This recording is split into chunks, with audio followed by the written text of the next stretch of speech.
बार भारतीय संविधान के विषय को समझने में सालों साल लग जाते हैं, लेकिन आपको चिंता करने की कोई जरूरत नहीं है, क्योंकि हम आपके लिए लेकर आए हैं भारतीय संविधान और उसकी राज्य व्यवस्था के सारे टॉपिक्स, जिनको हम आज अपनी इस वीडियो में कवर करने जा रहे हैं। नमस्कार, मैं कृतिका आप सभी का स्वागत करती हूँ प्रभात एग्जाम के यूट्यूब चैनल पर। ये एक ऐसा प्लेटफॉर्म है जो आपको मिलती है सभी कॉम्पिटिटिव एग्जाम्स के बारे में महत्वपूर्ण जानकारियाँ। अगर आप हमारे चैनल पर पहली बार आए हैं तो हमारे चैनल को लाइक और सब्सक्राइब जरूर करें और हमारी वीडियोस सबसे पहले देखने के लिए बेल आइकन जरूर दबाएं। तो चलिए शुरुआत करते हैं आज की इस वीडियो की। किसी भी देश को सुचारू रूप से प्रचारित करने के लिए एक पद्धति या व्यवस्था की आवश्यकता होती है, जिस पर अपनी सरकार निर्भर होती है। यह तो आप जानते ही होंगे कि भारतीय संविधान विश्व का सबसे बड़ा संविधान है, जिसने हमारे देश के अलावा अन्य देशों से भी कुछ अंश को समायोजित किया गया है। शुरुआत करते हैं हमारी आज की इस वीडियो की। पहले यह समझने की जरूरत है कि संविधान क्या है। सरल शब्दों में कहा जाए तो संविधान राज्य के भौतिक पक्ष का प्रतिनिधित्व करता है, यानी किसी राज्य के लिए संविधान का उतना ही महत्व है जैसे किसी इंसान के लिए उसके शरीर का। अगर हम संविधान की परिभाषा पर गौर करें तो यह पाएंगे कि संविधान का आशय लिखित और नियमों के उस समूह से है जो किसी राज्य संगठन के स्वरूप, सरकार के विभिन्न अंगों की संरचना और उनके अधिकार क्षेत्र को तय करता है। हम संविधान को मूल रूप से 3 भागों में बांटते हैं। पहला है उत्पत्ति के आधार पर। इसमें भी हम इसे 2 भागों में बांटते हैं, जैसे विकसित और निर्मित संविधान, जिसमें हमने समय के बदलते परिवेश के साथ इसका निर्माण किया है। इसी के साथ हमारा दूसरा आता है संविधान में प्रथा एवं परंपराओं के आधार पर, जिसमें हमने संविधान को लिखित और अलिखित संविधान में वर्णित किया है। मतलब यह है कि हमने इसकी रचना निश्चित समय पर एक इकाई द्वारा की थी। भारत और संयुक्त राज्य अमेरिका इसके कुछ उदाहरण भी है। इसी के साथ लिखित संविधान के कुछ गुण भी हैं, जैसे clarity, stability and protection of rights. वहीं दूसरी तरफ है हमारा अलिखित संविधान, जो पूर्ण रूप से अथवा अधिकांश रूप से अलिखित होता है, जिसमें समय के साथ साथ बदलाव किया जा सकता है। चलिए अब इसके कुछ गुणों को भी जान लिया जाए। पहला है समय एवं परिस्थिति के अनुकूल, यानी एडजस्टेबल। आवश्यकता पड़ने पर हमेशा लिखित संविधान में बदलाव कर सकते हैं। इसके बाद हम संविधान को परिवर्तनशीलता के आधार पर भी डिवाइड करते हैं, जिसमें फ्लेक्सिबल कॉन्स्टिट्यूशन और रिजिड कॉन्स्टिट्यूशन इसके 2 भाग हैं। यह 2 इसके ऐसे भाग है जिसको आप इनके नाम सुनकर भी अंदाजा लगा सकते हैं। अब हमने यह जान लिया कि संविधान क्या होता है, लेकिन इस संविधान को लागू कौन करवाता है, इस संविधान में किस तरह संशोधन किया जाता है और वह कौन लोग हैं जो ये संशोधन में भाग लेते हैं, आइए उसके बारे में भी जान लिया जाए। लेकिन उससे पहले ये समझ ले कि संसदीय और अध्यक्षीय सरकार क्या होती है। संसदीय सरकार सरल शब्दों में उस सरकार को कहती है जिसमें प्रधानमंत्री और मंत्रिपरिषद अपने कार्यों के लिए कानूनी दृष्टि से अपने कामों के लिए उत्तरदायी होते हैं। भारतीय संविधान में द्विसदनात्मक व्यवस्था को अपना रखा है, जिसका एक अहम कारण यह है कि कोई एक ही व्यक्ति तानाशाह न बन जाए और हमारे देश की स्वतंत्रता को समाप्त न कर दे। संसदीय शासन प्रणाली की विशेषताएं होती है, जैसे relation between legislature and executive, यानी जिसने कानून बनाए हैं और वह लोग जो उन कानूनों का पालन करवा रहे हैं, उनके बीच रिलेशन मेंटेन करना। दूसरा है सामूहिक उत्तरदायित्व। जिस तरह हम भारतीय संविधान में किसी भी एक व्यक्ति को सारी शक्तियां नहीं दे देते, उसी प्रकार किसी एक व्यक्ति के ऊपर हम सारी जिम्मेदारी नहीं डाल सकते।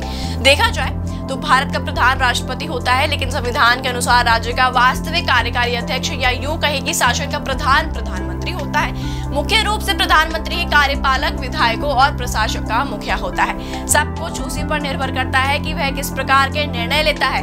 इसके सबसे अहम विशेषता है अनिश्चित, यानी कार्यपालिका सरकार का कार्यकाल अनिश्चित होता है। इसमें किसी भी एक व्यक्ति के पूर्ण रूप से शक्ति या अपने अधिकारों का दुरुपयोग करने की संभावना बहुत कम हो जाती है। आइए अब इसके कुछ गुणों के बारे में भी जान लिया जाए, जैसे best example of representative democracy, role of able politicians, lack of autocracy in government, sensitive to public opinion and changes as per need to possible. इसी के साथ इसके कुछ दोष भी हैं, जैसे मंत्रिमंडल की तानाशाही, सरकार में स्थायित्व का अभाव, अनुभवों की सरकार। अब यहाँ हमने बात करी थी संसदीय सरकार की, अब हम बात करेंगे अध्यक्षीय सरकार की। इसका आशय अध्यक्षीय शासन प्रणाली से है, जिसमें राष्ट्र का अध्यक्ष कार्यपालिका के दायित्व का निर्वहन करता है, या यूं कहे कि उससे पूर्ण रूप से स्वतंत्र होता है। इसकी भी कुछ विशेषताएं हैं, जैसे कार्यपालिका और व्यवस्थापिका। हमें यह समझने की जरूरत है कि इन दोनों के डिफरेंस को हम कैसे पहचानें। अध्यक्षीय शासन प्रणाली में शक्ति को बांट दिया जाता है, जिसे व्यवस्थापिका और कार्यपालिका स्वतंत्र रूप से कार्य करती है, जबकि संसदीय शासन प्रणाली में कार्यपालिका और व्यवस्थापिका के बीच बिना संबंध के वह कार्य नहीं कर सकते। अब इन दोनों ही शासन प्रणाली में एकात्मक और संघात्मक शासन प्रणाली है, जिसमें संपूर्ण शक्तियां संविधान द्वारा केंद्र सरकार अथवा उसके अंगों को प्रदान कर दी जाती है।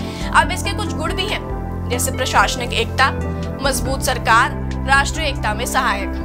वहीं इसके दूसरे भाग को देखें तो संघात्मक शासन प्रणाली में केंद्र तथा इकाइयों के मध्य शक्तियों का वितरण संविधान के तहत किया जाता है, यानी दोनों सरकारें अपने अपने क्षेत्र विशेष में स्वतंत्र होती हैं। इसकी विशेषता है संविधान की सर्वोच्चता, लिखित और कठोर संविधान, सर्वोच्च संघीय न्यायालय। अभी तक हमने आपको संविधान से जुड़ी सभी महत्वपूर्ण तत्वों के बारे में बताया। अब हम जानते हैं कि संविधान का विकास किस तरह हुआ था। किसी भी देश का संविधान एकाएक अपने अस्तित्व में नहीं आता, बल्कि इतिहास का परिणाम होता है। भारतीय संविधान के वर्तमान को समझने के लिए हमें इसके अतीत पर गौर फरमाना होगा। देखा जाए तो भारत में 1600 ईस्वी में ईस्ट इंडिया कंपनी की स्थापना के साथ संवैधानिक विकास की प्रक्रिया शुरू हो गई थी। स्क्रीन पर आपको भारत के संविधान का प्रारूप दिखाई दे रहा होगा कि इसके निर्माण में कितने रेगुलेटिंग एक्ट्स और भारत शासन अधिनियम की सभा को गठित किया गया था। हमने आपको पहले ही बताया था कि संविधान को समझने के लिए आपको इसके इतिहास पर गौर फरमाने की आवश्यकता है। तो चलिए जानते हैं कि संविधान को बनाने के लिए संविधान सभा का गठन कब किया गया था। भारत में संविधान सभा का सर्वप्रथम दर्शन 1895 में बाल गंगाधर तिलक ने एक बैठक के दौरान किया था। 1922 में गांधी जी ने इनके विचारों को समर्थन किया। वहीं 1942 में क्रिप्स मिशन के बाद ब्रिटेन ने संविधान सभा के प्रस्ताव को मंजूरी दी और कैपिटल कैबिनेट मिशन के प्रस्तावों के अंदर भारतीय संविधान सभा के गठन के प्रस्ताव को पूर्ण रूप दे दिया गया। सबसे पहले कैबिनेट मिशन की मंजूरी के साथ सदस्यों का चुनाव हुआ, जिसमें कुल 296 सदस्यों का चुनाव किया गया था। हम स्क्रीन पर आपको कुछ टेबल्स दिखा रहे हैं, जिनसे आपको पता चल जाएगा कि किस राज्य और प्रांत की कितनी सीटों पर चुनाव किए गए थे। जब संविधान सभा का गठन हो गया तो उनके सामने एक महत्वपूर्ण प्रश्न यह उठा कि इसका प्रारूप कैसा होगा। यह सरल शब्दों में कहा जाए तो यह दिखने में कैसा लगेगा। इसलिए संविधान सभा की समितियों का गठन किया गया, जिसमें एक थी प्रारूप समिति। इसकी अध्यक्षता बी.आर. अम्बेडकर कर रहे थे, जिनके अंतर्गत 6 और सदस्य थे। एन. गोपाल स्वामी अय्यर, अल्लादी कृष्ण स्वामी अय्यर, मोहम्मद सादुल्ला, बी.एल. मित्तर, डी.पी. खितानी। 30 अगस्त 1947 को संविधान सभा की पहली बैठक हुई, जिसमें संविधान के प्रारूप पर 114 दिन पर चर्चा की गई थी। आइए संविधान की अनुसूची को भी याद कर लिया जाए। पहली अनुसूची सभी 29 राज्यों और 9 केंद्र शासित प्रदेश का विवरण। दूसरी अनुसूची पदाधिकारी के वेतन और भत्ते का विवरण। तीसरी अनुसूची विशेष लोग जैसे प्रधानमंत्री, राष्ट्रपति, उपराष्ट्रपति, मंत्रीगण और राज्यपाल की गोपनीयता के शपथ का उल्लेख। चौथी अनुसूची राज्यसभा में विभिन्न स्थानों का आवंटन। 5वीं एसटी और एससी के लिए जारी अधिकार। अब संविधान बनने से सरकार की सारी परेशानियां दूर नहीं हो गई, बल्कि इसी के साथ उनके सामने एक बड़ा सवाल यह था कि अब राज्यों का बंटवारा किस प्रकार किया जाए। ये एक ऐसा प्रश्न था जिसके कारण भारत की एकता भी खंडित हो सकती थी। इसलिए इसे 4 अनुच्छेद के अंतर्गत कुछ बातों को तय कर दिया गया। अनुच्छेद पहले में भारत अर्थात इंडिया का राज्यों पर पूर्ण रूप से अधिकार होगा। अनुच्छेद 2 में नए राज्यों के प्रवेश का स्थापना का अधिकार केवल संसद को दिया जाएगा। अनुच्छेद 3 में संसद द्वारा नए राज्यों का निर्माण पुराने राज्यों के नाम से प्रकार और सीमा में परिवर्तन किया जाएगा। अब हमने संविधान की रूपरेखा को तय कर लिया, लेकिन यह संविधान किन किन नागरिकों पर लागू किया जाता है उसके सिद्धांतों को भी यहाँ पे हम देख लेते हैं। भारत के विभाजन के साथ ही संविधान सभा के सामने नागरिकता को तय करना एक अहम मुद्दा था, लेकिन इन सभी के बावजूद उन्होंने भारतीय नागरिकों को कुछ श्रेणियों के अंदर बांटा, जैसे जन्म के साथ, वंश के अधिकार, पंजीकरण, देश के विभाजन के साथ साथ दोहरी नागरिकता। जब भी व्यक्ति और राज्य के बीच संबंधों की बात की जाती है तो अधिकारों का उल्लेख करना जरूरी है। इसलिए शांति और व्यवस्थित जीवन कायम करने के लिए लोगों के जीवन पर सरकार का दबाव होना आवश्यक है, लेकिन सरकार की शक्तियों को एक नियंत्रण प्रदान करना भी जरूरी है।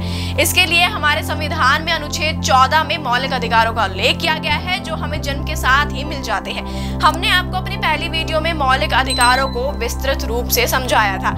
अगर आप वह वीडियो को देखना चाहते हैं तो आपको उस वीडियो का लिंक हमारे डिस्क्रिप्शन बॉक्स में मिल जाएगा। जैसे सामान्य रूप से कहा जाए तो हम उसे किसी व्यक्ति पर थोप नहीं सकते, लेकिन यह हमारे कुछ मॉरल ड्यूटीज होती है जिसे हमें समाज के प्रति निभानी चाहिए। तो यह थी दोस्तों हमारे संविधान की रूपरेखा, या यूं कहें कि महत्वपूर्ण बातें जो आपको पता होनी चाहिए। अगर आपको हमारी यह वीडियो पसंद आई तो हमें कमेंट बॉक्स में जरूर बताएं, और अगर आप भी भारतीय संविधान के बारे में पूर्ण रूप से जानना चाहते हैं तो जरूर पढ़िए प्रभात प्रकाशन की पुस्तक भारतीय संविधान और राज्य व्यवस्था। उम्मीद करते हैं आपको हमारी वीडियो पसंद आई होगी। उम्मीद है आपसे फिर मुलाकात होगी प्रभात एग्जाम के यूट्यूब चैनल पर। तब तक के लिए नमस्कार। यूपीएससी की प्रीलिम्स परीक्षा में गारंटीड सक्सेस के लिए भारत का प्रसिद्ध पब्लिशर प्रभात प्रकाशन आपके लिए लाया है यूपीएससी 26 वर्षों के टॉपिक वाइज सॉल्व्ड पेपर्स।